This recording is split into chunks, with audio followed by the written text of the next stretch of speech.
Bonjour, je suis Pascal Taton, le directeur général de l'agence Scalen, et vous êtes bien connecté au webinaire qui va traiter ce soir la question du travail à distance. Scalen, je le rappelle, est l'agence de développement des territoires Nancy-Sud-Lorraine, et nous avons vocation évidemment à accompagner les entreprises et les territoires dans le cadre de la relance. À cette fin, vous pouvez avoir auprès de Scalen soit des informations, il vous suffit d'aller sur le site internet de l'agence et vous trouverez toutes les informations sur les plans de relance, que ce soit au niveau national, au niveau régional ou de certaines collectivités qui apportent leur soutien. Vous pouvez également nous solliciter si vous le souhaitez. Et nous avons décidé d'engager un programme d'ateliers thématiques qui sont là pour justement aider les entreprises et qui vont tous démarrer par un webinaire. Donc nous traiterons évidemment du travail à distance, mais également de la supply chain, c'est-à-dire de la relocalisation et de la manière de repenser son sourcing stratégique, des stratégies budgétaires qu'il faut avoir dans une situation très particulière, de la digitalisation dans l'entreprise pour gagner en productivité, et puis enfin de l'export. Nous le faisons évidemment avec d'autres partenaires.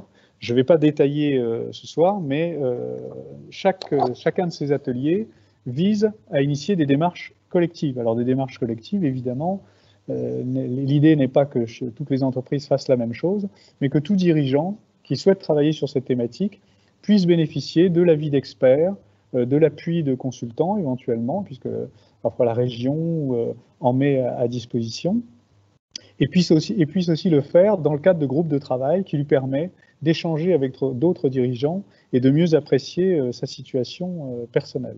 Donc voilà pourquoi nous allons initier des démarches collectives. Pour ça, le webinaire a vocation à approfondir un petit peu déjà le sujet pour que chacun de vous sache s'il souhaite s'engager dans cette démarche.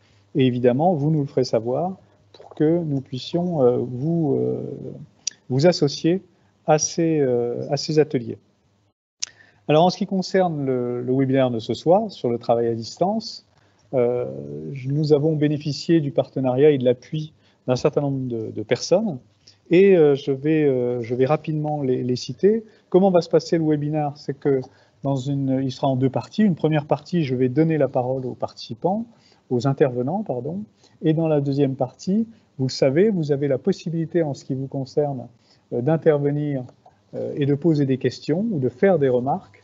Nous sommes évidemment à l'écoute et à ce moment-là, cela nous permettra de recueillir vos commentaires, vos questions et je réinterpellerai les intervenants au regard de vos remarques. Parfois, quand nous avons les questions, quand il y a des questions assez simples, vous verrez que des modérateurs qui sont auprès de nous répondront directement à vos questions. Alors ce soir, je vais pouvoir bénéficier de l'appui de Benoît Palisson, le délégué général du MEDEF de Meurthe-et-Moselle, de Madame Julie Brusque-Charpentier, qui est enseignant-chercheur à l'Université de Lorraine et qui travaille notamment sur toutes les questions d'organisation et de communication au sein des entreprises, de Denis Efft, qui est le président du groupe ADH, qui est un groupe qui travaille justement sur les questions organisationnelles et les questions de ressources humaines au sein des entreprises, de Laurent Anglade, qui est le directeur de IES, une entreprise qui est basée à Maxéville, mais qui intervient dans le Grand Est et en Bourgogne-Franche-Comté, et notamment pour l'accompagnement social au sein des entreprises, et Pascal Gauthier, qui est le directeur régional de Voies navigables de France, et qui sera tout à l'heure, qui pourra nous parler tout à l'heure justement de ces questions de travail à distance pour une entreprise qui travaille, enfin pour un organisme qui travaille à l'échelle régionale avec plusieurs implantations. Voilà les personnes que je vais solliciter. Peut-être en introduction et avant de passer la parole à Benoît Palisson, rappelez, vous avez dû le remarquer, que nous avons dénommé ce thème « Atelier thématique travail à distance » et non pas télétravail. Alors pourquoi? Parce que home office, télétravail, travail à distance, il y a pas mal de termes. Au fond, le travail à distance, c'est vieux comme les communications. Dès qu'on a eu le téléphone, dès qu'on a eu la poste, on peut travailler à distance. Mais depuis de nombreuses années, il y a quand même une évolution régulière qui est d'une part au fait que les entreprises ont un rayonnement de plus en plus important, soit par leur marché, soit par leurs implantations, leur propre organisation, qui les amène à avoir des collaborateurs sur un territoire très vaste ou d'avoir des interlocuteurs sur un territoire très vaste, et donc qui pose cette question du travail à distance. Évidemment, l'augmentation régulière de la mobilité des personnes la relation entre le le domicile, le lieu de résidence et le lieu de travail, le fait d'être obligé d'aller travailler avec des clients qui sont très éloignés, le fait d'avoir à couvrir un territoire très large pour certains collaborateurs. Donc évidemment, on pose cette question du travail à distance. L'amélioration des communications, qui au fond ne permettaient autrefois qu'un dialogue, puis qui après ont permis de partager des contenus, partager des informations, et qui aujourd'hui nous permettent d'aller vers le collaboratif, c'est-à-dire de travailler en direct, ensemble, même si nous ne sommes pas en présentiel. Et puis enfin, il y a un paramètre dont il faut tenir compte, c'est que vous le savez, les déplacements sont une des fonctions qui a le plus d'effet sur le réchauffement climatique. Et donc, tous nos déplacements ont un impact considérable sur les territoires, un impact en termes écologiques, et puis un impact dans l'aménagement. Avec la crise sanitaire, il y a eu une accélération très forte de l'usage de tous les outils qui permettent le travail à distance. Mais c'est une accélération qui s'est faite par obligation. Donc l'atelier de ce soir, c'est pas comment répondre à cette obligation, que nous pensions d'ailleurs être éphémère. Malheureusement, on voit bien que la crise sanitaire nous oblige à préserver encore des mesures de sécurité, et le gouvernement a encore rappelé qu'il était souhaitable de faire appel au télétravail. Mais ce soir, on veut en parler non pas comme d'une obligation, mais plutôt comme un choix. Donc ne pas subir une obligation, mais plutôt choisir une évolution d'entreprise qui peut être au bénéfice de l'entreprise et qui peut être à la croisée de la performance de l'entreprise, du bien-être du collaborateur, et puis d'un bon aménagement du territoire, qui nous permettent là aussi de nous améliorer, de poursuivre l'aménagement des territoires en faveur de la transition écologique. Voilà ce que je voulais vous dire en introduction. Je rappelle pour ceux qui se sont connectés un petit peu plus tard que vous êtes bien connectés à l'atelier Travail à distance organisé par Scalen dans le cadre de la relance, que nous venons à peine de commencer. Je suis Pascal Taton, directeur général de Scalen, et je viens juste de faire une introduction. Vous aurez la possibilité, je vais maintenant passer la parole à des intervenants qui vont nous permettre d'approfondir un petit peu le sujet de ce soir, mais que vous avez la possibilité, dans la rubrique des questions, de poser vos questions, de réagir, et cela vous permettra de faire vos remarques et que nous les prenions en compte dans le cours du débat. Voilà, je vous propose maintenant de laisser la parole à Benoît Palisson, le délégué général du MEDEF 54, qui est partenaire de cette initiative, et qui, de son point de vue, va nous dire en quoi, pour les entreprises, bien au-delà des obligations de la crise, c'est un enjeu aujourd'hui de travailler sur ces questions-là. Voilà, je passe la parole à Benoît Palisson. Merci Pascal, bonsoir à toutes et à tous. Alors, je vais essayer de faire assez court parce que je pense qu'on a des intervenants et des témoignages extrêmement intéressants avec des choses très concrètes. Et c'est souvent ce qu'on attend quand on se connecte sur un webinaire. Juste pour compléter peut-être l'introduction de Pascal Taton, je vais reprendre ces derniers mots parce qu'ils me paraissent assez éclairants. Qui expliquera pourquoi le MEDEF s'intéresse évidemment de près à cette question de travail à distance. Pascal disait, pas subir une obligation, je l'ai noté, alors je vais reprendre mes notes, mais le chef d'entreprise ne doit pas subir une obligation, mais le faire en faisant un choix. Et je compléterai juste en faisant un choix éclairé, le bon choix. Parce que on a tous connu là, et les chefs d'entreprise ont connu une grosse expérimentation subie pendant le confinement, qui était celui du travail à distance. Alors bien sûr en mode dégradé avec des disparités en fonction des entreprises et des postes de travail, mais pour autant ça a eu au moins quelque chose d'un peu positif, qui était de dire, de constater en tout cas que le télétravail ou le travail à distance était faisable dans de nombreux cas. Je vais prendre qu'un chiffre pour l'expliquer, pour l'illustrer. Avant la période de confinement, on était globalement à 3% de salariés en télétravail. On est passé à l'issue pendant le confinement à un salarié sur 4. Donc vous voyez la proportion, l'effet de masse qu'on a connu. Donc l'idée, c'est qu'on s'aperçoit que ça a été faisable plus ou moins dans de bonnes conditions, des fois même dans des conditions très dégradées, mais en tout cas, on pouvait travailler et maintenir un certain niveau d'activité en travail à distance. Alors, preuve que c'est possible, oui, mais le MEDEF s'intéresse à la question parce que on ne voudrait pas que les choix soient faits, soit en se sentant obligé de mettre en place du télétravail, soit simplement en voulant rapidement changer son organisation sans prendre le temps de la réflexion. C'est la raison pour laquelle on a tardé au niveau du MEDEF national de rentrer dans les négociations avec les autres syndicats. Alors c'est fait hein, depuis le 22 mars, depuis le 22 pardon, depuis le 22 septembre, mais on a demandé avant tout à faire un diagnostic national sur comment s'est passé, quel retour d'expérience on peut avoir de cette période de confinement et de travail à distance. Et je pense le MEDEF pense, même le MEDEF 54, qu'il est important que ce retour d'expérience soit fait dans chaque entreprise. Ça nous paraît important pour éviter des décisions soit trop subies ou trop hâtives. Je vais prendre un exemple qui me revient très vite en mémoire dès que je parle télétravail et de faire attention. J'ai un adhérent qui m'a appelé très peu de temps après le déconfinement en me disant « c'est formidable ». Mes salariés, j'en étais pas forcément convaincu complètement, en tout cas pour certains d'entre eux, se sont totalement mobilisés avec une charge de travail importante. Tout s'est plutôt bien passé. J'envisage de supprimer la moitié de mes locaux. Alors peut-être que c'est effectivement une bonne décision, mais il n'y a aucun travail de réflexion qui a été mené en interne pour s'assurer des conséquences éventuelles de ce type de décision. Alors effectivement, il peut y avoir des gains de productivité hein, à partir du moment où on réduit ses charges fixes, forcément, ça peut être intéressant, mais ça va avoir forcément des conséquences qu'il faut mesurer sur l'organisation interne du travail, sur le bien-être de ses salariés. Beaucoup de questions peuvent se poser. Pour illustrer ça, d'ailleurs, j'ai un autre adhérent qui me disait, il faisait le constat suivant, un peu étonné, voire atterré, en disant, voilà, j'ai fait moi un rapide retour d'expérience auprès de mes salariés qui étaient en télétravail, parce que j'étais très sensible pendant le confinement à ce qu'ils ne soient pas isolés. Donc, on avait des visios 2 fois par semaine, on était des contacts par mail, des fois même par téléphone entre-temps. Et quand il a sondé ses salariés, certains lui ont dit qu'il avait très mal vécu le télétravail et le travail à distance en confinement parce qu'ils se sentaient isolés et qu'ils avaient quasiment eu aucun contact avec leur chef d'entreprise. Donc très surprenant, mais ça prouve bien que le ressenti n'est pas le même pour tout le monde.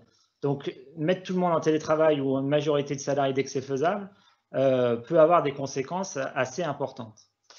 Voilà, donc ça, nous, si on a un message qu'on va essayer d'asséner dans les mois à venir, parce qu'on sait que ça va se développer et que ça s'est déjà bien développé, c'est de prendre le temps de la réflexion. Sur 2 niveaux, le temps de la réflexion. D'abord, le chef d'entreprise lui-même sur qu'est-ce que j'en retire, qu'est-ce que je peux gagner à mettre les gens en télétravail, quels soucis organisationnels ça va poser. Et le deuxième niveau, c'est le deuxième temps, c'est en discuter en interne avec ses salariés. Ça veut dire retour d'expérience d'eux-mêmes, qu'est-ce qui est envisageable, qu'est-ce qui serait pertinent ou ne pas pertinent de faire. Et c'est là où on peut aussi rentrer, entre guillemets, dans une démarche presque de négociation après, sur un accord, télétravail ou pas, et dans quelles conditions. Donc, c'est un message de prudence. Ça veut dire il faut s'en saisir. On ne peut pas faire comme si rien ne s'était passé. Bien sûr que non, surtout pas. Mais faisons un pas de côté et décidons de regarder ensemble. Alors d'abord, le chef d'entreprise, peut-être son équipe de direction, et après avec les salariés pour ne pas partir bille en tête sur des décisions un peu trop hâtives. On l'a subi, on n'a pas eu le choix, donc ça c'est une chose, mais ne refaisons pas forcément la même erreur. Même si on est convaincu qu'il y a des gains pour une entreprise à utiliser ce nouveau mode de fonctionnement. Alors, juste 2 choses pour dire dans quoi le MEDEF est engagé aujourd'hui. Donc, le MEDEF fait partie de l'Observatoire du dialogue social du département 54. Je mettrai un lien qui présente rapidement une plaquette qui présente c'est quoi l'Observatoire du dialogue social. Je vais le mettre sur le chat après mon intervention. Mais rapidement, ce sont les partenaires sociaux, donc syndicats de salariés et syndicats professionnels, qui ont été. Cette instance a été mise en place avec ces structures pour observer la mise en place des CSE. Donc ça commence à dater un petit peu maintenant. Le MEDEF 54 a fait la proposition à cet observatoire de faire la même mission, mais pour la mise en place des accords télétravail. L'idée, c'est de voir comment ça se passe, de prendre un peu de hauteur à l'échelle du département et également de proposer des médiations ou de l'information auprès des entreprises qui souhaitent s'engager et qui ont quelques questions, quelques interrogations, ou peut-être même quelques blocages. Donc ça, c'est la première intervention. La deuxième chose, parce qu'on est au contact évidemment au quotidien avec les entreprises et nos adhérents, et certains d'entre eux, suite notamment à 2 webinaires qu'on avait fait sur la question, mais là c'était vraiment dans un autre contexte, c'était lié au confinement, mais ils ont souhaité poursuivre la réflexion ensemble. Donc là, c'est des chefs d'entreprise qui se sont regroupés pour pousser un peu la réflexion sur les sujets que je viens d'évoquer. C'est comment faire attention, quelle prise de recul, quelles conséquences sociales dans mon entreprise, quel risque de désorganisation, etc. etc.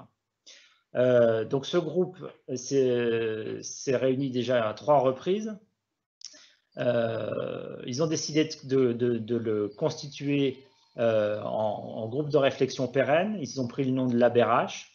Et je vous mettrai aussi le manifeste qu'ils ont souhaité rédiger autour des grandes démarches et valeurs qu'ils prônent. Donc ça, c'est des choses sur lesquelles, si les entreprises souhaitent être associées, ça sera bien volontiers. Voilà, donc je ne vais pas aller plus loin et je vais laisser la place, bien sûr, aux autres intervenants pour les exemples qui seront peut-être plus parlants que ceux que j'ai donnés. Voilà, merci de votre écoute. Alors, je reprends la parole. Merci beaucoup, Benoît. Et puis alors, pour tous les apports et les documents que tu vas faire partager, je vous propose maintenant d'écouter le point de vue de Denis Eftre. Il est président d'ADH, il travaille auprès de très nombreuses entreprises. La question du travail à distance, il la connaît depuis longtemps, mais c'est vrai que là, nous sommes dans une période particulière, à la fois conjoncturelle, mais aussi à penser vers l'avenir. Donc, Denis, je te passe la parole. Merci, bonjour. Effectivement, je pense qu'il est extrêmement important de clarifier un certain nombre d'éléments et d'être sûr de quoi on parle. Parce que autour de cette question, on va entendre la question de home office, on va entendre la question de télétravail, on va entendre la question de travail à distance. Je pense qu'il est extrêmement important de clarifier les choses. Si quelqu'un travaille en home office, c'est quelqu'un qui, bien avant l'histoire du confinement, travaillait depuis son domicile. À titre d'exemple le plus classique, c'est un commercial qui travaille depuis son domicile, prend ses rendez-vous et va donc gérer finalement son bureau depuis son domicile. Et il aura un certain nombre de visites au sein de l'entreprise de manière régulière, au gré des réunions avec ses responsables hiérarchiques. Ensuite, on a la question plus transversale du travail à distance. Évidemment, un collaborateur, et notamment un cadre, peut être amené à prendre son ordinateur sous le bras et de manière extrêmement ponctuelle, comme ça pouvait déjà se faire et se voir, dire ben, cet après-midi, je vais travailler depuis chez moi parce que j'ai besoin de m'isoler, j'ai besoin de construire un dossier et d'être au calme. Et puis, troisième élément, c'est la question du télétravail. Et là, on tombe sur des effets directement induits de la période de confinement forcé que nous avons traversée. Il faut rappeler quand même que la période de confinement que nous avons traversée, ce n'était pas du télétravail, c'était travailler depuis son domicile, j'allais presque dire sous contrainte obligatoire. Évidemment, à la sortie de cette période, un certain nombre de collaborateurs ont pris conscience que le travail à domicile pouvait être intéressant pour eux, pour des tas de raisons, notamment pour des salariés qui sont relativement éloignés de leur lieu de travail. Et c'est encore bien plus vrai si vous avez une entreprise en région parisienne. Et donc, inévitablement, il va falloir clarifier la question entre home office et télétravail. Donc, home office, je l'ai dit, c'est quelqu'un qui travaille, qui finalement a son bureau à son domicile. Et télétravail, c'est permettre à un collaborateur, pour chaque semaine, de pouvoir être à son domicile pour réaliser les tâches que l'entreprise lui confie. Se pose inévitablement la question de savoir cette dose de télétravail, jusqu'où va-t-on? Est-ce que on autorise 1 jour, 2 jours, 3 jours, 4 jours, ou que carrément l'entreprise envoie un signal extrêmement fort en disant, comme dans la région parisienne, tout le monde dehors, on ne veut pas vous voir dans votre lieu de travail et vous êtes 4 jours sur 5 à l'extérieur. C'est les accords qui commencent à se dessiner dans le groupe PSA où globalement on irait vers la permanence de 3 à 4 jours par semaine en télétravail à domicile. Donc inévitablement, on voit bien que la question du télétravail va lourdement impacter l'organisation et le fonctionnement de l'entreprise. Et que la question qui va se poser, c'est de voir comment on va pouvoir maintenir au sein de l'organisation à la fois un lien juridique, on va dire un peu assuré et structuré. Oh, la question est assez simple. Un collaborateur aujourd'hui qui est en télétravail, dans ses heures de travail, se casse une jambe en descendant l'escalier de son domicile. Ben, inévitablement, on va voir que on est aujourd'hui devant une sorte de vide juridique. Les choses sont loin, loin, loin d'être précisées. De la même manière, la question du lien avec l'entreprise va peser sur la motivation et sur la manière dont on va pouvoir faire fonctionner les équipes ensemble. Alors certes, nous en sommes la preuve. Aujourd'hui, des outils permettent de travailler à distance sans souci. Pour autant, il est quand même extrêmement important de poser la question de la dynamique de l'équipe et de la nécessité d'établir des liens, j'allais dire, physiques, réguliers et constants pour que l'organisation de l'entreprise puisse fonctionner, que le dirigeant puisse envoyer un certain nombre de messages et que ce qui est de l'ordre du lien physique n'est pas évidemment de la même intensité quand on est en distanciel, comme par exemple ce soir. Donc inévitablement, la question du télétravail pose un certain nombre de points et vont devoir être calés et structurés à la fois sur le plan managérial, à la fois sur le plan juridique et à la fois sur la question des contraintes des différents métiers qui s'exercent au sein d'une organisation. Donc on voit bien qu'on a à la fois sur ces thématiques-là une question qui va être d'ordre juridique, la question de la sécurité au travail notamment, puisque là pour l'entreprise, on déplace finalement le lieu où le travail va être produit et réalisé. On n'est plus dans l'enceinte de l'entreprise. Et puis dans le même temps, on voit bien que sur le plan managérial, le sujet pose un certain nombre de questions.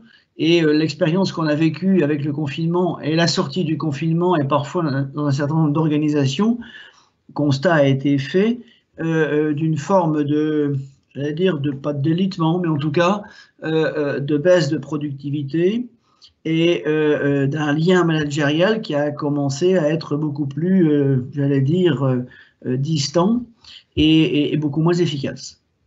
Et donc, on est aujourd'hui rentré dans une deuxième étape où l'ensemble des organisations et des entreprises sont en train de se caler pour structurer cet aspect-là et savoir quelle est la juste dose intelligente, efficace, qui va permettre à l'organisation et à l'entreprise de fonctionner.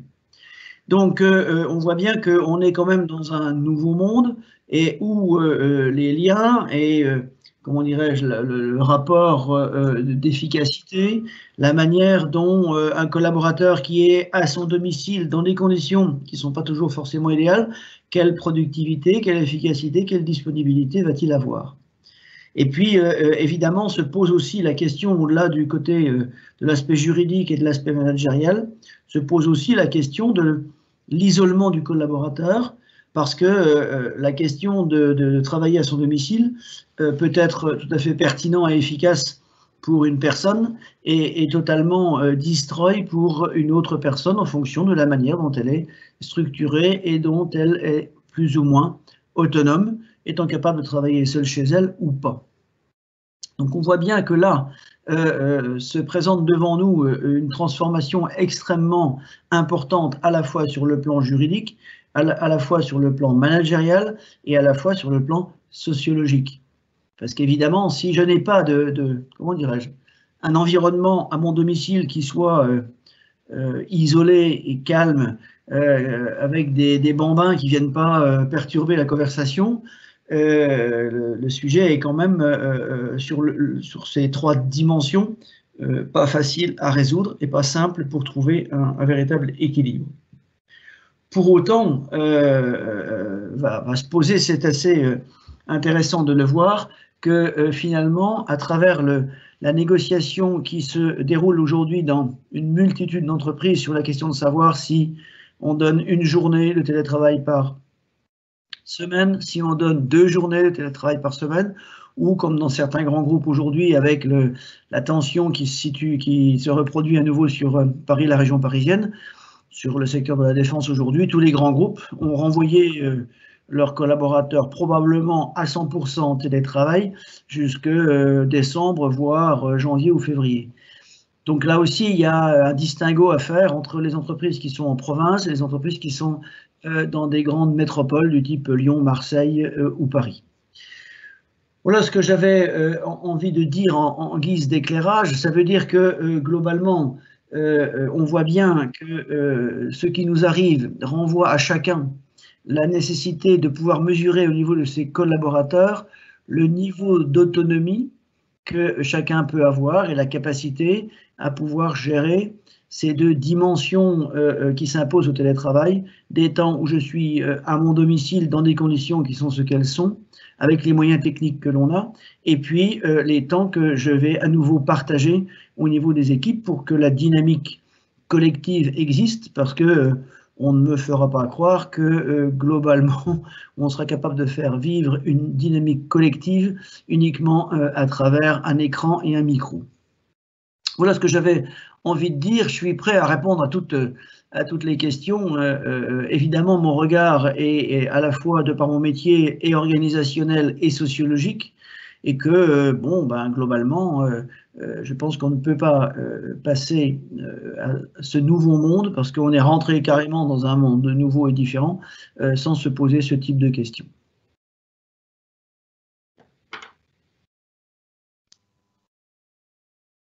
Alors, merci beaucoup, Denis. D'ailleurs, tu as illustré de manière très complète l'appel un petit peu de Benoît tout à l'heure, de Benoît Palisson, le délégué général du MEDEF, qui disait c'est quand même quelque chose qu'il faut faire avec des précautions. Et tu as rappelé qu'il y a le registre juridique, il y a le registre évidemment sociologique et au sein de l'entreprise.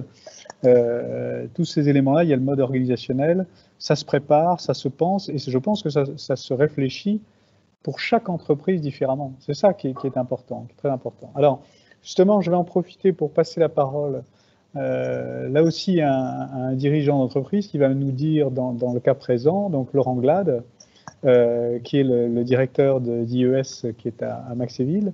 Vous dirigez une entreprise qui est sur 2 régions et en plus vous intervenez dans des tas d'entreprises. Donc le jeu entre le distanciel et le présentiel, et la dernière question qu'a soulevée Denis à l'instant, comment garder une dynamique d'équipe, comment garder le contact avec ses collaborateurs, d'autant que vous avez des collaborateurs et des collaboratrices qui font un métier qui n'est pas toujours facile, je dirais, y compris psychologiquement, puisqu'elles sont justement en appui à des personnes.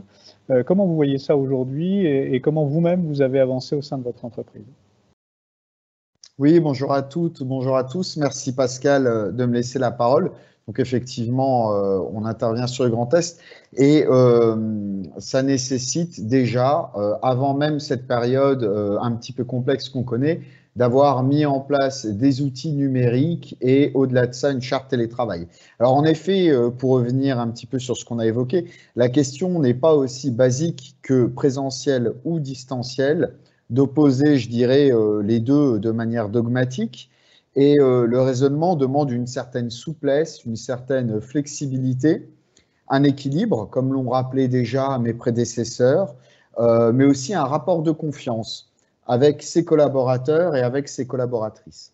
Alors évidemment, tous les métiers, toutes les fonctions ne sont pas forcément adaptées au télétravail.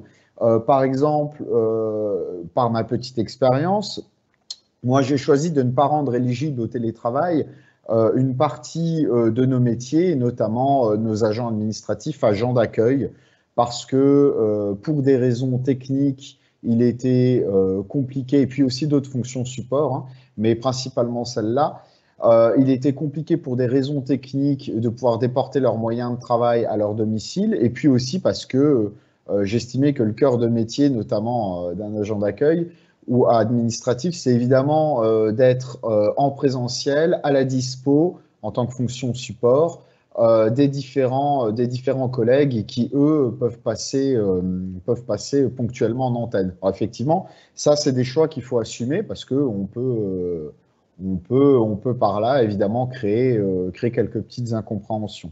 Ça demande beaucoup de pédagogie. Alors pour IES, comme je l'ai dit, on avait déjà une charte télétravail avant le confinement, mais qu'il est maintenant important de faire vivre, de modifier, en collaboration avec les collaborateurs, les collaboratrices, en CSE. Alors attention à garder bien en tête les nouvelles méthodes de cette contrainte de travail, qui est le travail à distance, notamment pour ceux qui y seraient peu habitués. Il a déjà été évoqué par Denis Effre, par Benoît Palisson, les problématiques en termes de risques psychosociaux que cela pouvait provoquer, en termes d'isolement. Donc c'est quelque chose pour lequel il faut être assez attentif, mais cela demande aussi des nouvelles méthodes de management. Et ça, c'est pas forcément toujours évident pour tout le monde, puisqu'il va déjà falloir, premièrement, faire attention à ne laisser personne sur le carreau, comme on vient déjà de l'évoquer longuement, éviter la rupture de contact, prendre des nouvelles régulièrement des gens, même de manière informelle. Mais il va aussi falloir être attentif à la réalisation du travail attendu.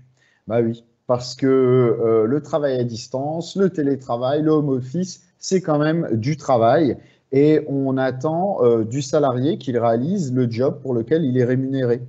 Donc pour ça, il va falloir, et pour pouvoir s'assurer de ça, les managers vont devoir trouver une méthode de travail qui va pouvoir leur être propre, poser peut-être des objectifs quotidiens, des points quotidiens pour s'assurer de la continuité de service. Voilà, ça c'est un point qui est réellement important. Le télétravail, ça nécessite quand même de produire un travail. Le dernier point, on parlait du travail à distance et de l'impact que ça pouvait avoir en matière notamment d'immobilier d'entreprise. Alors, on a déjà pu un petit peu évoquer ce point-là préalablement. On a tous eu des exemples d'entreprises qui augmentent leur volume de travail à distance au profit d'une diminution, voire d'une suppression de leurs locaux. Benoît en parlait tout à l'heure. D'ailleurs, on observe, quand on lit différents articles, qu'il y a quand même une diminution globale du prix du marché de l'immobilier d'entreprise. Alors, de manière globale, après, évidemment, suivant les territoires, la diminution peut être plus ou moins nulle, plus ou moins importante, mais c'est quand même un indicateur important de la chose. Dans l'idée de l'employeur, il baisse ses charges, il participe même quelque part à la qualité de vie au travail, à la prévention des risques psychosociaux de ses équipes, dans l'idée de l'employeur qui fait ça, même si évidemment c'est pas aussi facile, on l'a déjà évoqué tout à l'heure, c'est pas aussi simple que ça, loin de là. Mais voilà, par la diminution des trajets, il imagine moins de fatigue liée à ces trajets pour ses collaborateurs, collaboratrices, une possibilité de concentration accrue, et même, in fine, pourquoi pas, nous avons là un levier de la RSE, de la responsabilité sociétale des entreprises. Pourquoi ? Puisqu'à travers ces mesures, l'employeur agit sur 2 des 4 piliers de la RSE, la diminution des émissions et l'augmentation du bien-être de ses collaborateurs. Alors, je le redis encore une fois, ce n'est pas aussi simple que ça, mais c'est quand même un schéma qu'on voit et qu'on entend de plus en plus. Voilà. Alors voilà pour ma petite expérience. Je suis à votre disposition pour répondre à toutes vos interrogations et je vous remercie pour votre écoute. Merci beaucoup, Laurent Glad. Donc je rappelle pour ceux qui se sont connectés que nous sommes sur le webinaire sur le travail à distance et que là on entendait Laurent Glad qui est le directeur d'IES, entreprise qui est basée à Maxéville. Donc je pense que vous avez bien dit les choses. D'ailleurs, vous avez déjà apporté une réponse à une question qui était posée sur les outils de management, donc vous en avez un petit peu, et vous avez évoqué le sujet, mais peut-être dans le débat on y reviendra, et je passerai la parole à d'autres que vous d'ailleurs sur ce point. On va avoir un autre éclairage, c'est un éclairage d'une organisation finalement, Voies navigables de France, donc très ancrée sur le territoire, parce que qui gère des infrastructures, qui doit assurer un service pour des circulations, pour de la mobilité, à l'échelle du Grand Est. Et là, ce sont des organisations qui ont connu des conséquences importantes quand on est passé de la région Lorraine à la région Grand Est. Donc là, je vais laisser Pascal Gauthier, qui en est le directeur régional, nous dire un petit peu de combien de collaborateurs il s'agit et surtout comment VNF évolue, évidemment sous les effets de la crise, mais si je ne me trompe pas, finalement pas seulement sous les effets de la crise et très rapidement finalement. Oui, merci Pascal de bien vouloir me passer la parole. Donc déjà, bonjour à toutes et à tous. Voies navigables de France, un établissement public de l'État. Donc nous faisons passer des bateaux, mais nous faisons aussi passer de l'eau. Nous sommes un gestionnaire important d'eau. En ce moment, il pleut, mais pendant des mois, il n'a pas plu. Et donc, nous stockons aussi l'eau, par exemple, dans les barrages et dans nos canaux. Nous sommes à peu près au niveau national 4100 personnes. Et dans ma direction territoriale, qui s'appelle le Nord-Est, nous sommes à peu près 750 personnes et nous gérons dans la région Nord-Est à peu près 1300 km de canaux et nous sommes répartis sur 9 départements. Donc, ce qui fait qu'avant la crise sanitaire, nous avions déjà le recours au télétravail et surtout à des communications à distance. Dans ma direction, par exemple, j'ai 80 implantations. Donc, j'ai des personnes qui sont à Givet ou à Charleville-Mézières dans les Ardennes et d'autres qui sont à Chaumont en Haute-Marne ou proche de Dijon. Ce qui fait que nous étions déjà assez bien équipés pour pouvoir avoir un travail à distance et pouvoir déjà communiquer entre nous. Donc nous avions avant le confinement quelques personnes, mais de manière relativement limitée, qui avaient demandé à pouvoir faire du télétravail. Grossièrement, c'était plutôt une journée par semaine, voire 2 exceptionnellement. Et nous nous sommes retrouvés lors de la période de confinement à ce que tout le personnel soit obligé de rester chez lui. Et donc, nous avons regardé comment nous pouvions utiliser le travail à distance et le télétravail. Et là, très rapidement, on a eu une difficulté, c'est qu'il y a des personnes qui pouvaient, c'était en clair les personnes qui étaient dans les bureaux, et tout le personnel d'exploitation ou de maintenance, par définition, lui doit être sur le terrain et ne pouvait pas utiliser ce mode de travail. J'insiste là-dessus, c'est que le télétravail ou le travail à distance n'est pas réservé à tout le monde et ça crée, je dirais, un problème dans l'entreprise parce que tout le monde ne peut pas être traité de la même manière et donc nous avons dû gérer ça. Donc, à la fin du confinement, nous avons continuer à faire du télétravail, avoir de plus en plus de gens là qui nous ont dit je voudrais pouvoir en bénéficier parce qu'on a vu que ça fonctionnait.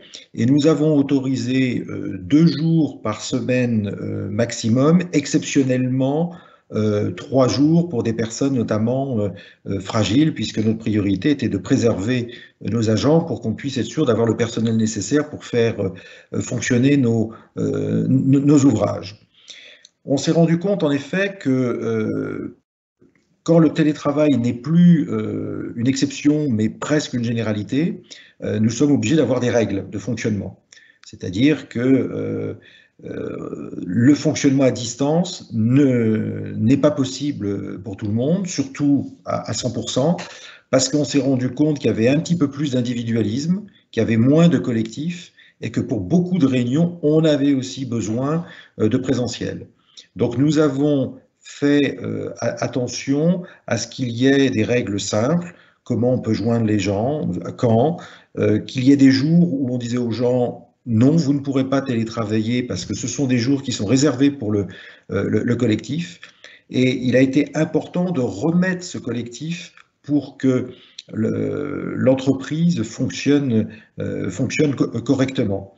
Et on voit que c'est un mode de fonctionnement qui nous permet d'avoir des résultats très corrects, mais qui nécessite d'avoir des modalités de travail très différentes. Un des prédécesseurs, un des intervenants précédents a rappelé que par exemple en termes de management, c'est pas la même chose. C'est pas la même chose de manager quelqu'un quand son équipe est juste à côté ou dans les bureaux à côté ou quand il faut le faire depuis je dirais, chez soi ou depuis son bureau, mais avec des gens qui ne sont pas dans le bureau à côté. On s'est rendu compte aussi que ça a été une explosion de mails, par exemple. Et donc là aussi, on doit voir comment on peut utiliser d'autres outils collaboratifs comme Teams, par exemple, pour éviter qu'il y ait cette profusion de messages qui ne servent pas forcément beaucoup, en tout cas qui inondent nos boîtes. Donc c'est une nouvelle ère qui s'ouvre devant nous, mais une ère dont on n'a pas encore complètement les codes, parce que c'est devenu donc une généralité. Chez nous, ça a été encore une fois assez facile de franchir le pas dans la mesure où on était déjà extrêmement bien équipé en ordinateur avec caméra, avec de la fibre pratiquement sur toutes nos implantations principales, ce qui fait qu'on était habitué à utiliser la visio. Nous possédons une conciergerie qui nous permettait de réserver des salles virtuelles à distance, etc. Donc, ça a été assez facile de franchir le pas, mais quand ça demeurait extrêmement ponctuel, ce n'était pas la même chose. Il y a globalement, le bilan est plutôt positif parce que ça a généré beaucoup moins de déplacements. Quand j'ai mes collaborateurs qui viennent de Charleville-Mézières pour venir au siège à Nancy, aller-retour dans la journée, c'est 6 heures de voiture. Donc ça veut dire beaucoup de fatigue. Pendant ce temps-là, pas de possibilité de travailler naturellement dans la voiture. La voiture autonome n'existe pas encore, en tout cas dans les voitures dont nous disposons.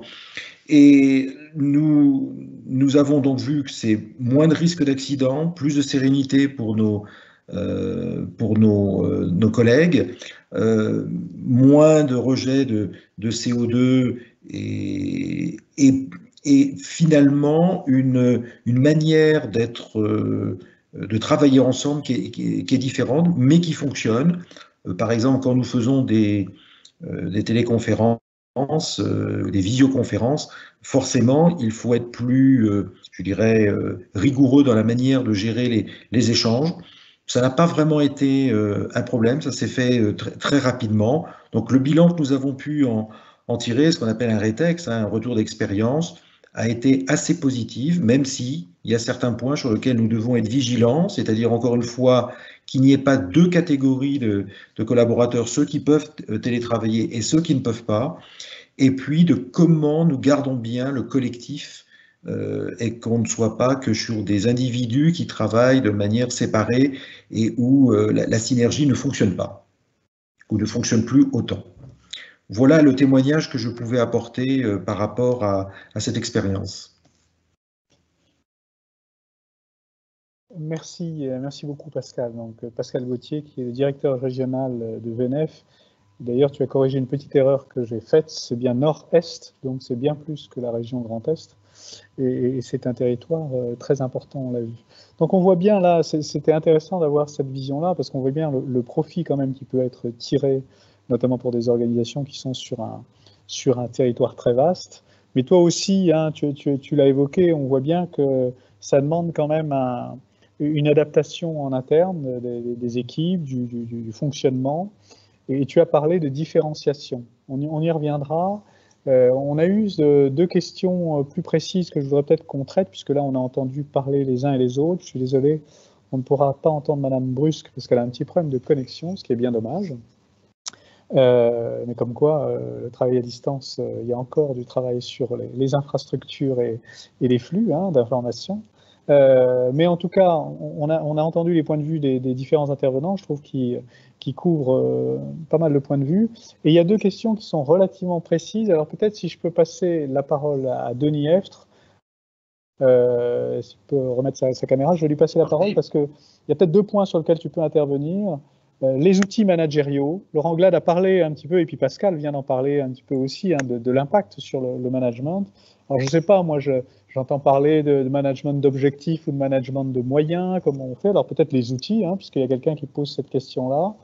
Et puis ça a été dit à l'instant aussi, il y a une question qui a été posée, c'est au fond, dans le choix qu'on doit faire, charte ou accord d'entreprise, c'est quoi les éléments de ce choix-là? Voilà, je te passe la parole. Alors sur la première partie, comment dirais-je, il est évident que le travail à distance, le télétravail, crée une véritable révolution sur les pratiques managériales. Et que si on repart à l'origine, ce qui est la base du lien dans l'entreprise, c'est le contrat de travail. De quelle nature lie le salarié à l'entreprise? et que un des éléments, il y a deux éléments qui me paraissent simples et essentiels à citer. Un, c'est la mise à disposition du salarié de son temps, de sa compétence, de ses capacités au profit de l'entreprise sur un laps de temps donné qui est contractuel. Ça, c'est la première des choses. Et puis ensuite, il y a la question de la présence physique du collaborateur au sein de l'entreprise pour réaliser le contrat de travail pour lequel il a été engagé. Et on voit bien que le travail à distance va considérablement bousculer les choses parce que le lien managérial, d'une part, va être distendu. Il va falloir inventer de nouveaux modes de fonctionnement. Et puis, le lien du collaborateur avec l'entreprise, avec la dynamique de l'entreprise, va elle aussi être lourdement impactée. Et que ça oblige à refonder non seulement un contrat de travail qui soit certes écrit avec un avenant pour des mises à disposition de temps en télétravail, mais également sur le plan des mécanismes de fonctionnement des liens. Parce que quand on a un collaborateur qui n'est pas là, c'est très différent d'un collaborateur qu'on est là, qu'on croise dans les couloirs, qu'on peut faire fonctionner. Et donc, inévitablement, le travail à distance impose nécessairement au management et à l'organisation de refonder tout cela. Ça, c'est le premier élément que je pouvais dire sur la question managériale. Il y aurait bien d'autres choses à établir et à évoquer, mais je ne vais pas être trop long parce que sinon je vais prendre trop d'espace-temps. Sur la deuxième partie que tu évoquais, Pascal, c'était davantage quel aspect? Tu peux me rappeler l'élément que tu as reposé en deuxième question? Accord ou charte? Ah, pardon, oui, accord ou charte. Alors, inévitablement, une charte, c'est quelque chose qui va être écrit au sein de l'entreprise et qui va permettre, avec un engagement, j'allais dire, volontaire de l'ensemble des collaborateurs, qui sera finalement un certain mode d'emploi, de fonctionnement. Et, comment dirais-je, c'est plutôt un certain nombre d'écrits de bien vivre en commun, en respectant évidemment les contraintes d'engagement contractuel et les contraintes qui pèsent sur l'entreprise en termes de production et de réalisation. Ça, c'est un élément. L'autre élément, eh bien, il est davantage juridique et il va engager davantage l'entreprise avec les délégués du personnel, avec le CSE. On est davantage dans quelque chose qui est plus lourd, j'allais dire plus structurant sur la forme, alors que la charte, c'est un élément qui va être plus, comment dirais-je, structurant sur le fond. C'est presque un engagement, la charte de bonnes intentions sur lequel on va se mettre d'accord pour fonctionner ensemble. Alors que un accord d'entreprise, là, c'est quelque chose qui est structuré, juridique, pour lequel on doit respecter un certain nombre de règles, qui doit être déposé au niveau des instances de l'inspection du travail. Enfin, c'est-à-dire qu'on a véritablement quelque chose qui est, j'allais presque dire, extra-entreprise et qui va répondre à des contraintes légales extrêmement précises du droit du travail.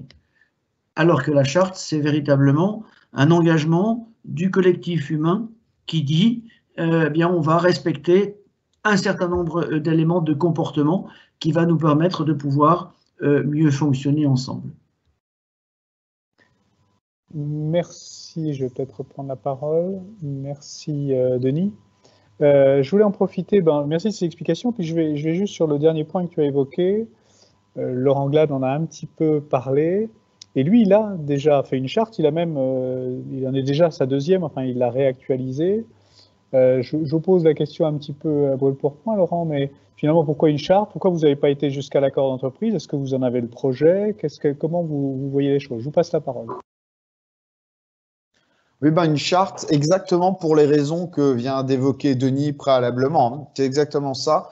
Pour la facilité de mise en place, facilité de modification, d'adaptation, puisque même avant le Covid, on était déjà à la première modification de la charte initiale. Là, on sera donc à la deuxième modification. Donc, c'est quelque chose qu'il est très facile à faire vivre, et donc quelque chose d'absolument agile et flexible. Et pour vous répondre, non, on va rester sur la charte télétravail. Alors,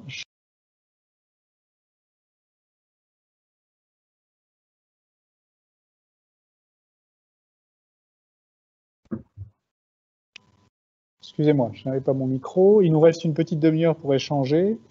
Et il y a un commentaire qui a été fait, enfin, d'abord qui souscrivait aux propos de Pascal Gauthier concernant évidemment les limites de la fibre. Hein. C'est-à-dire qu'à partir du moment où on travaille à distance, on n'est plus que jamais tributaire d'une infrastructure et de la qualité de cette infrastructure. Donc tout n'est pas possible toujours comme on le souhaite.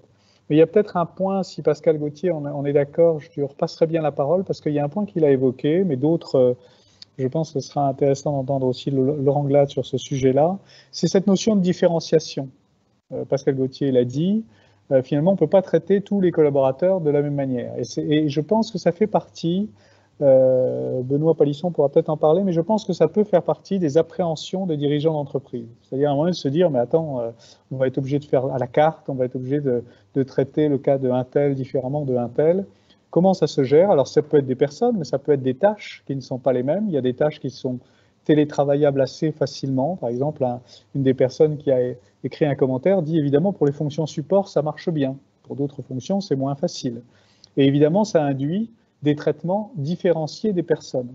Et j'ai gardé en mémoire quand même le fait que les consignes de sécurité, par exemple, permettaient à des personnes dans des bureaux isolés de ne pas porter leur masque, alors que ceux qui étaient en open space devaient porter le masque, ce qui ressemble un peu à une double peine, en tout cas peut être ressenti comme ça.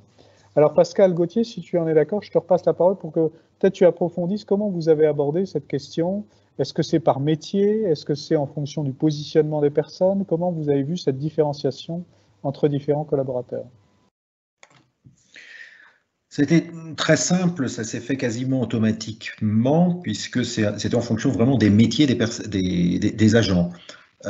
Quelqu'un qui est ce qu'on appelle chez nous éclusier, qui fait passer des péniches de 130 mètres de long sur la Moselle, et bien, il est dans son écluse, il est devant un pupitre, et ceci ne peut pas être fait encore à distance.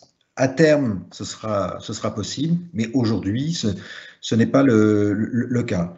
Tous les agents qui sont aussi sur le terrain pour intervenir, pour enlever des embâcles, pour gérer des prises d'eau, pour intervenir en cas de crue ou pour réparer un ouvrage, ce sont des personnes qui sont à l'extérieur, qui prennent leur travail dans ce qu'on appelle des centres de maintenance et d'intervention, et naturellement, par définition, ça ne peut pas se faire à distance.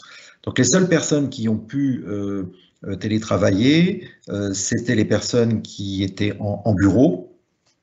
Alors, il se trouve que nous avons une obligation, c'est de fournir naturellement un téléphone et un ordinateur aux personnes qui doivent télétravailler.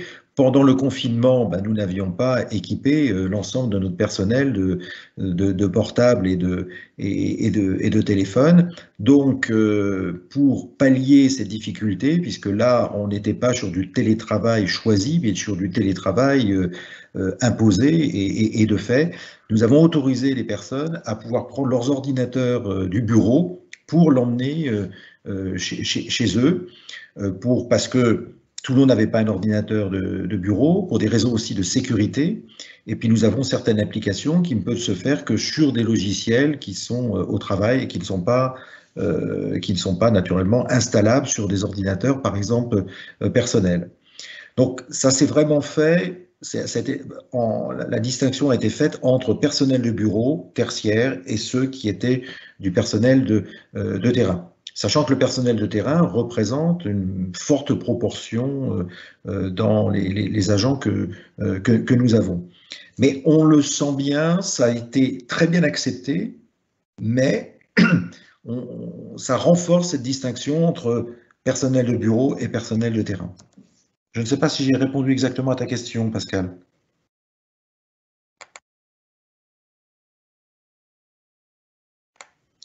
Ton micro n'est pas branché. Tu as répondu. Peut-être qu'on pourra venir plus au fond sur la question du traitement différencié des gens. mais comme je suis un petit peu les réflexions des uns et des autres, parce qu'on reviendra sur le sujet de la cohésion d'équipe, c'est-à-dire comment on fait pour ne pas perdre sur ce versant-là. Alors je suis quand même un petit peu les questions, et on voit bien que sur Charte, il y a encore des questions sur le rôle du CSE, et finalement le dialogue social, comment il se gère dans ce cadre-là. Surtout que vous avez les uns et les autres, Denis Eftre et Laurent Glade, précisé qu'une charte, voilà, c'était un accord moins rigide, que justement c'était plutôt un accord interne. Mais du coup, voilà, rôle du CSE, le dialogue social, comment ça se passe. Donc je pense que l'expérience de Laurent Glade est intéressante.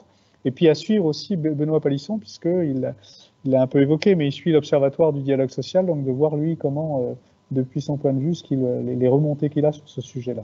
Voilà, je passe la parole à Laurent Glade. Oui, effectivement, donc comme on a pu le voir précédemment, effectivement, la charte est beaucoup plus simple et beaucoup plus souple. Elle est plus soumise à négociation syndicale. Pour autant, je pense que ce serait une erreur de ne pas y associer les membres du CSE ou un groupe de travail en fonction évidemment des entreprises, des entités de chacune et chacun. À la rédaction de cette charte, pardon. Déjà parce que ça crée évidemment de la cohésion d'équipe, ça implique les gens, mais aussi vous fédérez autour de ce projet qui est quand même en général plutôt très très bien accueilli au sein des entreprises. Et ben là, pour le coup, c'est vraiment l'occasion de fédérer les gens autour de ça, autour de quelque chose qui est perçu comme un plus. Je ne sais pas si Benoît, tu voulais ajouter quelque chose? Benoît Palisson, je passe la parole. Oui. Je vais ajouter juste un point parce que je pense que Laurent a bien insisté sur le fait d'impliquer les salariés. J'en avais parlé tout à l'heure parce que ce soit un accord ou une charte, il faut impliquer les salariés déjà pour embarquer tout le monde et puis essayer d'éviter le phénomène de pourquoi moi et pas quelqu'un d'autre. Donc on doit être dans la pédagogie dans le cadre de cette discussion. Maintenant, par rapport à un accord, peut-être même une charte, ça c'est une question, je n'ai pas la réponse. Mais par contre, la question qui nous taraude en ce moment, c'est quand on fait un accord ou une charte, c'est on accorde une possibilité de télétravail sur certaines tâches, voire certains postes, sauf qu'on l'associe toujours à une personne. Le problème, c'est que cette personne peut quitter l'entreprise. C'est la vie des entreprises. Qu'est-ce qui se passe quand on a fait un accord ou qu'on a signé une charte et puis qu'on change de salarié, en sachant qu'on l'a dit, il y a un rapport de confiance qui doit s'installer. Là, on part avec un nouveau salarié, ça veut dire qu'on reconstruit un travail de confiance. Pour autant, on a signé cette charte. Donc, qu'est-ce qui se passe? Est-ce qu'on revient en arrière pour cette personne? Mais là, c'est quand même pas prévu dans le dispositif. Donc ça, c'est des questions. Alors, la charte, on peut essayer de travailler là-dessus, mais si on a signé un accord, c'est beaucoup plus compliqué. Donc moi, j'ai interrogé les juristes, j'attends une réponse là-dessus. J'ai pas encore quelque chose de très clair comme réponse. Après, pour répondre comment on travaille sur, enfin, quel est le point de vue de l'observatoire du dialogue social sur le télétravail, j'ai envie de dire pour l'instant pas grand-chose, parce qu'on n'a pas beaucoup de remontées. Mais on va y travailler parce que c'est toutes les questions qu'on se pose là, et toutes les précautions qui ont été évoquées par ceux qui l'ont mis en place, elles vont se poser de façon importante dans les semaines et voire les mois à venir. Voilà, donc j'ai malheureusement pas de scoop par rapport à l'observatoire. On espère qu'on sera saisi quand les remontées seront là et on en fera part. Mais c'est vrai que pour l'instant, c'est encore un point d'interrogation, d'où l'importance des échanges qu'on peut avoir comme celui de ce soir. Merci,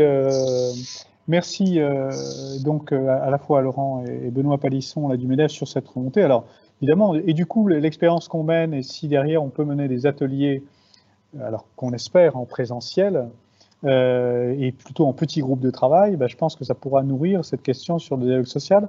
Je vais repasser la parole à Denis Eftre parce qu'il souhaitait lui aussi compléter sur ce sujet-là, mais simplement vous dire que moi, on a vu passer une question là, quelqu'un qui dit mais au fond, combien de jours par semaine?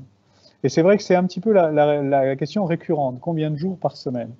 Je ne sais pas, et alors là je vous pose la question, alors Denis F, qui est le président d'ADH, pourrait commencer à répondre lui-même, mais est-ce que c'est finalement la bonne entrée en matière? Est-ce qu'il faut que ces jours soient flottants? Comment ça se passe? C'est-à-dire, quel est le degré de liberté? Fatalement, dès qu'on ouvre cette boîte-là, ça soulève beaucoup de questions. Et donc, je me demande, j'en profite là pour moi aussi vous poser des questions. Je me demande si, évidemment, il y a eu la pression de la crise, mais si ça passe pas nécessairement par un examen un petit peu collectif, ou en tout cas du dirigeant, sur l'organisation de travail actuelle, l'organisation de l'entreprise, les métiers, pour, je dirais, cadrer le débat en interne. C'est pas seulement une relation individuelle en disant combien de jours par semaine, mais c'est bien comment réorganiser la structure. Et là, ça corrobore complètement les propos de Denis Eftre et de Laurent Glade tout à l'heure. C'est-à-dire que quand on ouvre cette question-là, on est vraiment sur une question organisationnelle de l'entreprise et pas simplement le confort de tel ou tel collaborateur ou simplement faire face à telle ou telle situation. Denis Eftre, si tu peux commencer, toi, à réagir plutôt qu'à répondre, mais au moins à réagir à cette question. Oui, je crois que c'est la question que tu poses est vraiment le cœur du réacteur de la question de l'équilibre entre travail présentiel et télétravail.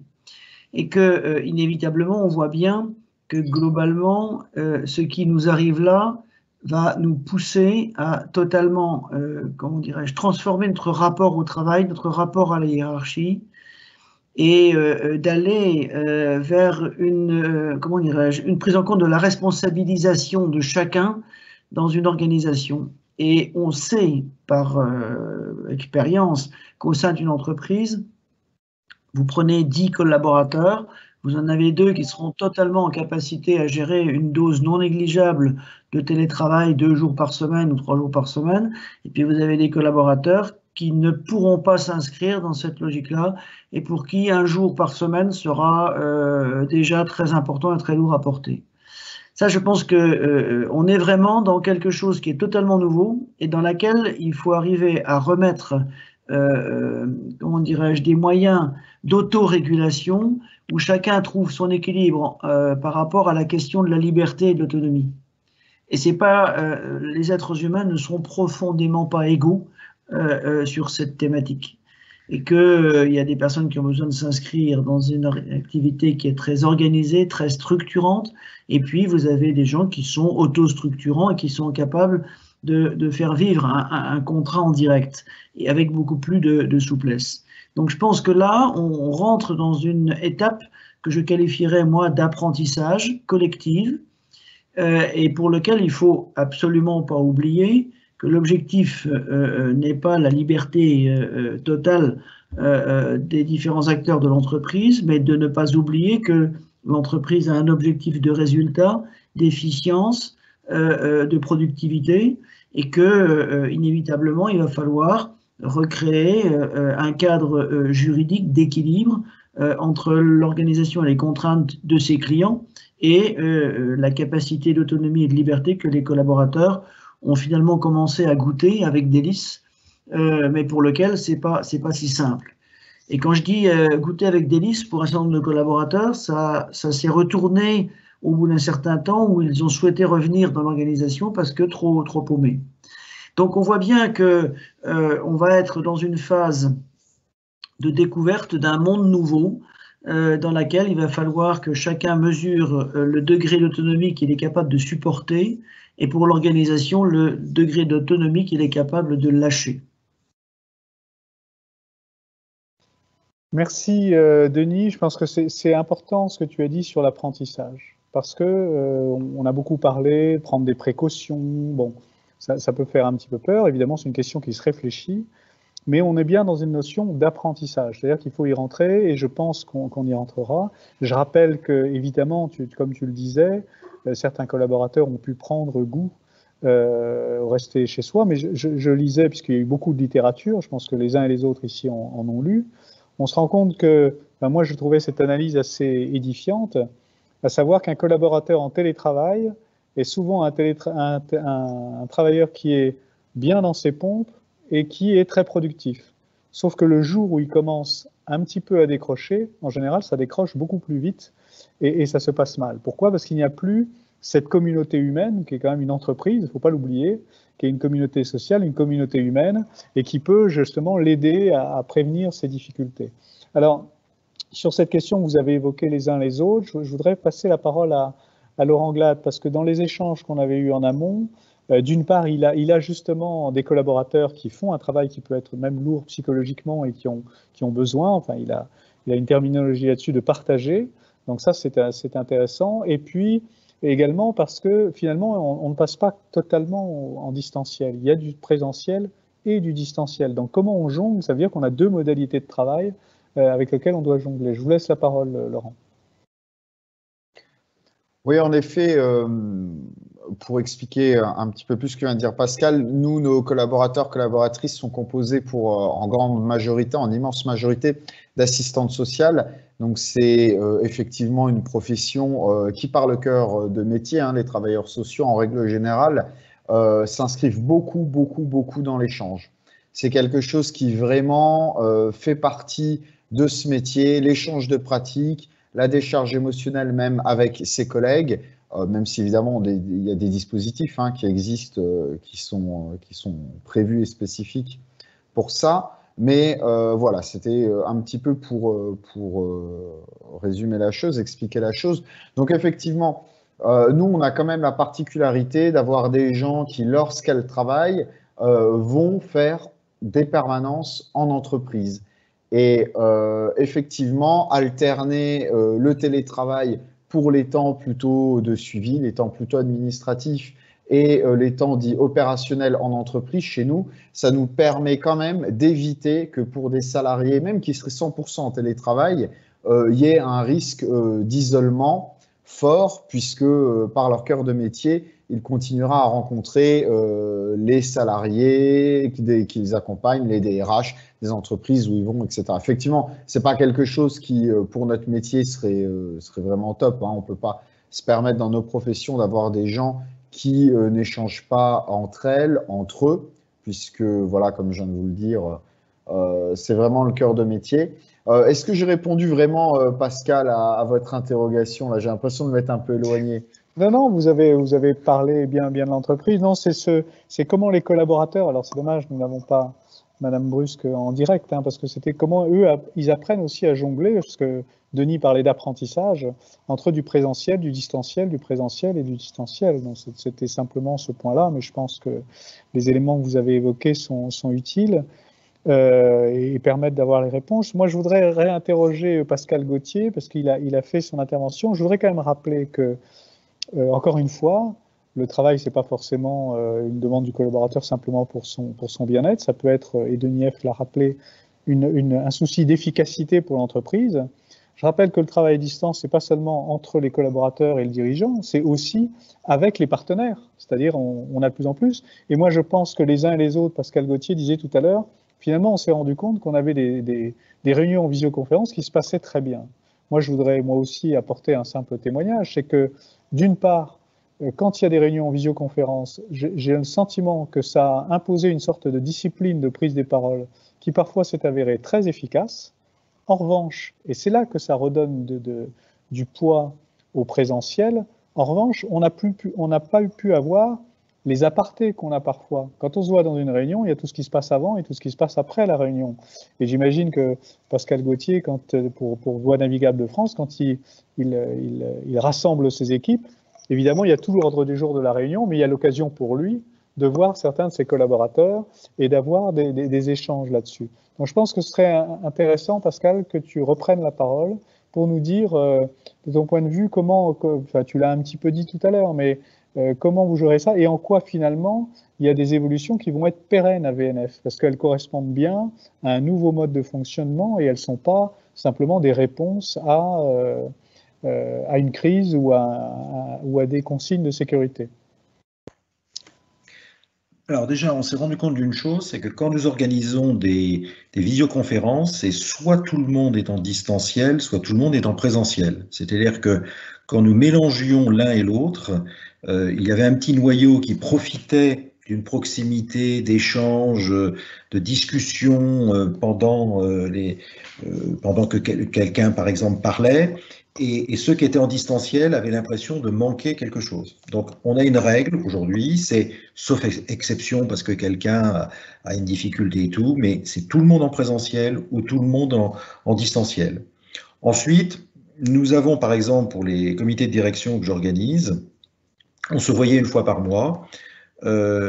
C'était pas beaucoup une fois par mois, mais vu la distance pour les collègues, pour certains en tout cas, c'était quelque chose qui était assez lourd. Donc, nous avons décidé de faire des CODIR dans des comités de direction tous les 15 jours, mais 2 sur 3 sont en distanciel et uniquement un comité de direction tous les 6 semaines est en présentiel. Le présentiel est encore une fois nécessaire parce qu'il faut que les gens aient des réflexes, qu'ils nouent des liens avec leurs collègues, et on n'arrive pas à le faire de la même manière qu'en s'étant distanciel.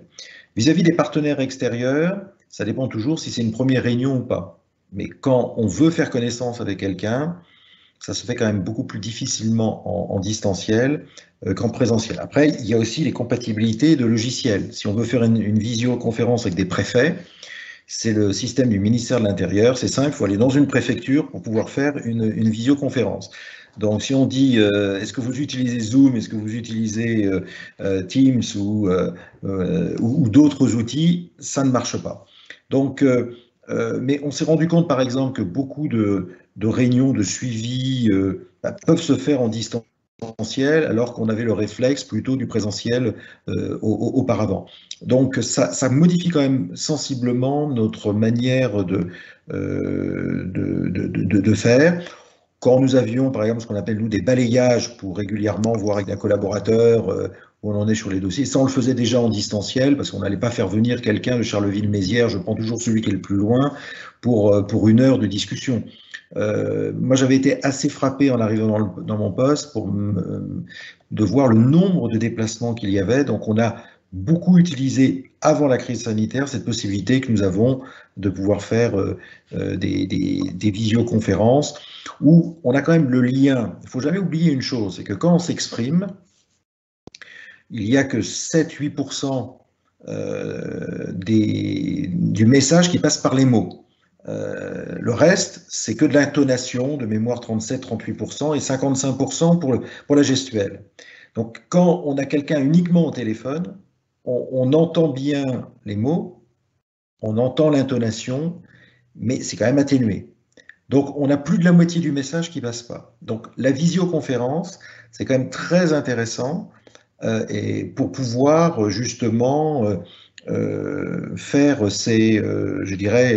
faire passer des messages. Alors attention, le télétravail, ce n'est pas que de la visioconférence. J'ai mis beaucoup l'accent là-dessus parce qu'il se trouve que j'ai passé ma journée en visioconférence, donc je n'ai pensé qu'à ça.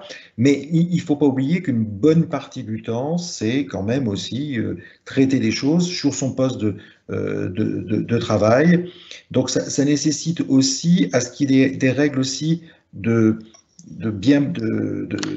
partage ou de limite entre la sphère privée et la sphère professionnelle. C'est que beaucoup d'agents nous ont dit, oui, mais la difficulté que nous avons, c'est que d'un coup, la frontière entre travail et vie privée a été beaucoup plus estompée, et donc je dois faire attention à ce que je mette bien des limites. Mais où je te rejoins, quand on regarde l'efficacité de nos collaborateurs, globalement, elle n'est pas moins bonne, elle est même parfois meilleure, parce que les gens disent je peux mieux m'organiser. J'ai pas la fatigue du transport pour ceux qui sont loin, mais c'est d'autant plus facile quand les gens sont des gens très autonomes. Certaines personnes qui sont plus, et n'y voyez pas de propos péjoratifs, des exécutants, qui ont besoin d'être accompagnés, qui ont besoin d'une présence, c'est un peu plus déroutant. C'est un peu comme les lycéens qui arrivent à l'université où on leur demande beaucoup d'autonomie. Certains sont complètement désorientés parce qu'ils ont besoin d'un encadrement plus fort. Donc, on voit bien que avant de mettre ça en place, il faut quand même bien réfléchir aux conséquences. Ça a beaucoup d'avantages, mais ça modifie, on l'a dit, le contrat de travail, ça modifie complètement notre manière d'être et de se comporter. Donc ceci ne doit pas être, je dirais, sous-estimé et bien regardé. Alors pas forcément comme on le fait souvent en France, on essaie de tout voir avant et puis après on dira comment on peut le mettre. La crise sanitaire a fait que nous avons été obligés de nous y plonger beaucoup plus, et c'est plus les retours d'expérience que nous essayons d'en tirer qui nous permettra de progresser et de voir comment nous pouvons l'utiliser au mieux. Merci beaucoup Pascal. Peut-être tant que tu as la parole, parce qu'il y a eu une question précise, parce que tu as soulevé plusieurs points et comme on arrive un petit peu à la fin de notre temps, je vais les reprendre. Il y aurait plein d'autres choses aussi plein d'autres sujets qu'on pourrait aborder. Et je vous repasserai la parole à tous pour un tour de piste. Mais il y a eu une question précise sur le reporting. Est-ce que toi, ça t'a amené à changer un peu tes méthodes sur le reporting des collaborateurs? Est-ce qu'il y a des reportings, je sais pas, écrits, plus réguliers? Est-ce qu'il y a des fiches? Est-ce que ça a changé quelque chose concrètement chez vous sur le reporting des collaborateurs, le fait que tu aies peut-être une proximité moins grande? Ça nécessite d'être en contact avec ses proches collaborateurs très régulièrement. C'est-à-dire le reporting n'est pas forcément un reporting écrit ou pas plus qu'avant, mais ça nécessite de prendre, surtout si, comme pendant le confinement, il y a eu une période extrêmement longue, c'est prendre des nouvelles de ses collaborateurs extrêmement rapidement, montrer qu'on s'intéresse à eux et que leur production nous intéresse. Ça, c'est absolument essentiel. Mais en effet, le reporting ne doit surtout pas être oublié. Télétravail, ça veut bien dire qu'il y a du travail. Donc, il doit y avoir du contrôle, dans le bon sens du terme. Il doit y avoir un retour sur ce qui a été fait, qu'il soit positif ou négatif. Mais il n'y aurait rien de pire que la personne qui serait en télétravail et qui a l'impression qu'elle est oubliée par la structure et surtout par son supérieur hiérarchique ou par les collègues, parce que quand on est dans un mode de management par mode projet, il faut vraiment garder ce lien. Donc ce lien, il passe par des coups de fil, par des visios, par des mails, mais en effet, encore plus quand c'est à distance, il y a ce besoin de garder le lien sous différentes formes. Bien, je te remercie. D'ailleurs, je trouve ça plutôt rassurant. Ça prouve qu'il y a quand même une demande toujours d'humain, de contact direct, hein. Alors même via le téléphone ou la visioconférence, mais il y a besoin de ce contact et tu as très judicieusement rappelé quand même tout ce qu'on perdait, voilà, la voix, les intonations, toute notre communication non verbale, hein, notre gestuelle, qui sont des éléments importants. Comme on arrive un petit peu au terme, hein, on est presque à 19h30, il y a des sujets qui n'ont pas été évoqués, je vais certainement pas tous les reprendre, il y a eu des interventions. Je vais juste les soulever et puis je vais vous proposer de refaire un petit tour de piste, de vous redonner la parole à chacun. Comme ça, vous pourrez prendre dans les sujets que je vais évoquer ou d'autres que j'oublierai. Je vais vous demander d'être assez bref pour que tout le monde puisse parler. Puis on terminera par Benoît Palisson et moi je finirai. A été évoqué d'ailleurs sur le chat, il y a quelqu'un qui en avait parlé. C'est la question de la sécurité des données, c'est-à-dire qu'à partir du moment où on fait circuler des données dans tous les sens, nous sommes tous dans les entreprises, enfin, tous les gens qui gèrent des données, soumis à ce qu'on appelle la RGPD, donc la gestion de ces données. Et évidemment, Pascal Gauthier en a parlé aussi, la sécurité informatique, hein, toutes les structures ne peuvent pas donner des ordinateurs à chacun de leurs collaborateurs. On a découvert aussi le mot VPN qui permettait à chaque collaborateur à distance d'avoir accès à son réseau. On a fait connaissance avec tout ça. Donc la question de la sécurité était importante. Laurent Glade l'a évoqué, les questions sur l'immobilier. Alors sur plusieurs points. D'abord parce qu'on a tous eu une littérature comme quoi c'était formidable, les entreprises n'avaient plus besoin d'immobilier, youpla boum. On sait combien tout ça a été excessif. Néanmoins, on peut imaginer qu'il va quand même y avoir des petites choses qui changent. C'est vrai que pour une entreprise, avoir des bureaux qui sont vides 50% du temps, c'est quand même pas tout à fait rationnel. Comment voir cela? Est-ce que ça va se traduire par une baisse de leurs besoins immobiliers? Est-ce que ça va se traduire par des entreprises qui, dans une sorte de bourse d'échange, diront moi j'ai des bureaux qui peuvent être disponibles 2 jours par semaine et qui peuvent peut-être intéresser. Vous savez que ça peut rencontrer des demandes, notamment de start-up, notamment d'entreprises ou de gens qui recherchent comme ça de l'hébergement simple ou rapide. Donc ça peut rejoindre une demande de ce type. Et puis, le travail à distance, c'est pas forcément du travail à domicile. Il y a ce qui se répand aussi, ce sont les tiers-lieux. Tout à l'heure, Pascal Gauthier a évoqué des collaborateurs qui sont un petit peu embarrassés de cette connexion qui s'est opérée entre leur vie professionnelle et leur vie intime.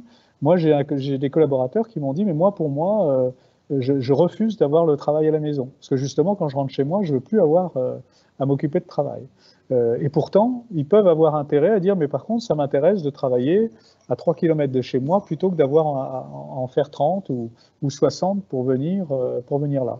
Donc ça veut dire que la question des tiers-lieux, elle est importante. Le syndicat mixte du SCOT, qui est une institution qui réunit les 13 intercommunalités du sud de la Meurthe-et-Moselle, a fait une étude sur les tiers-lieux qui sont disponibles. De plus en plus de collectivités offrent cette possibilité.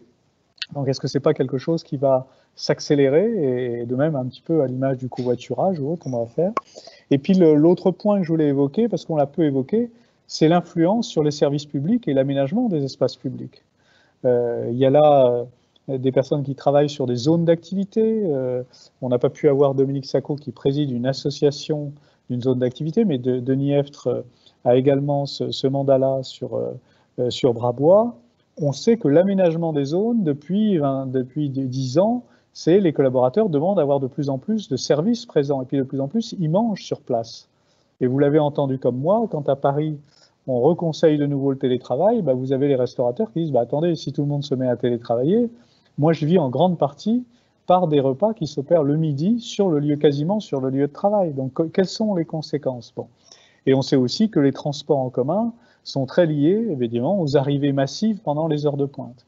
Et même si le travail à distance ne représente qu'une part faible, ça peut avoir une influence sur le service public, ça peut permettre d'éroder un peu ces heures de pointe qui sont les heures les plus problématiques pour les uns et les autres quand on a à prendre les transports en commun. Donc vous le voyez, on a encore plein de sujets à aborder, d'où l'intérêt de ces ateliers qu'on veut proposer à des dirigeants. Peut-être pour clore et vous redonner la parole les uns après les autres, alors en vous demandant s'il vous plaît, de ne pas être trop long, mais choisissez un petit peu les points que vous avez envie d'évoquer. Est-ce que, Denis Eftre, je peux te passer la parole en premier? On commence par toi, et puis après, je la repasserai à Laurent Glade, puis à Pascal Gauthier, puis je laisserai Benoît Palisson dire quelques mots aussi à la fin. Je te laisse la parole, Denis. Je vais la faire extrêmement courte. Je pense qu'il faut que nous ayons l'humilité d'accepter que nous rentrons dans une période d'apprentissage où les points de repère et les calages se feront au fil de l'eau en fonction des réactions des acteurs au sein des organisations et en fonction de la manière dont les organisations vont s'adapter dans le monde économique dans lequel nous sommes aujourd'hui, avec un niveau de très haute incertitude et pour lequel il va falloir de manière inévitable, de manière régulière, passer par des étapes de réajustement et de calage. Et deuxième point, et je m'arrêterai là, ne pas oublier et ne pas perdre de vue que le mode de fonctionnement et l'organisation doivent être au service de la performance de l'entreprise, en priorité, en faisant en sorte que l'équilibre avec les collaborateurs se fasse, mais ne pas oublier qu'aujourd'hui, l'objectif, c'est l'efficience, la priorité et la survie de nos organisations, où rien n'est pour moi acquis. Nous sommes en situation de grande tempête et je pense qu'on n'est pas au bout de cette période-là. C'est important ce que tu viens de dire, puisque l'atelier qui a été fait là n'est pas ni pour répondre à l'obligation d'une crise sanitaire, ni un sujet, je dirais, un petit peu fantaisiste en période de tempête. C'est justement de considérer que dans cette période de tempête, il faut vite que nous nous intéressions à ce sujet-là et que nous voyons en quelle mesure il peut nous aider. Merci Denis d'avoir rappelé ça. Laurent, je vous passe la parole. Oui, effectivement, extrêmement important ce que vient de dire Denis Eftre, que, in fine, les dispositifs qui sont mis en place pour l'organisation de travail, quel qu'il soit, c'est pour être au service de la performance de l'entreprise. Effectivement, moi, ce que je retiendrai, c'est comme tout le monde, un constat d'humilité. Benoît Palisson disait tout à l'heure, on fait un pas de côté et on regarde. Et c'est absolument ça. Et je termine en disant que je trouvais la remarque donc de Bertrand, je vais me permettre de l'appeler par son prénom puisque c'est comme ça qu'il est identifié sur le chat, assez pertinente, qui disait que le télétravail pouvait avoir des effets sur l'organisation du territoire et des impacts sur les tissus économiques qui doivent être regardés avec attention. Effectivement, je trouve que ça résume bien la chose. Voilà. Je vous remercie en tout cas pour votre invitation et puis pour votre attention. Merci Laurent, vous avez raison. Et donc Bertrand sur le chat, d'ailleurs, nous sommes évidemment en relation avec les collectivités, avec la métropole et d'autres collectivités, pour que les travaux que nous mènerons puissent leur être retournés et qu'elles puissent voir également les conséquences. Pascal, je te passe la parole. Alors je vais faire une conclusion sur un retour d'expérience que j'ai eu dans un poste précédent, où j'étais en poste à Berlin, et en l'occurrence, je travaillais à l'ambassade de France à Berlin pour la direction générale du Trésor, où j'ai vu une expérience de travail à distance que je n'avais pas du tout imaginé, extrêmement performante, parce que conçue avec beaucoup de sécurité et avec une technique qui était sans faille, c'est-à-dire avec un service par exemple de dépannage qui était de 23 heures sur 24. Alors pourquoi 23 heures sur 24? Parce que il y avait un fuseau horaire où il n'y avait personne, je ne sais plus, je crois que c'était entre 4 heures et 5 heures du matin, mais je me suis retrouvé un jour, voilà, visite pour pas la citer, d'Elisabeth Borne à Francfort, un problème à minuit. Eh bien, j'ai appelé, paf, quelqu'un m'a dépanné, il était au Panama. La fois d'après, c'était quelqu'un qui était en Afrique du Sud ou une fois à Tokyo, et un service qui était parfait.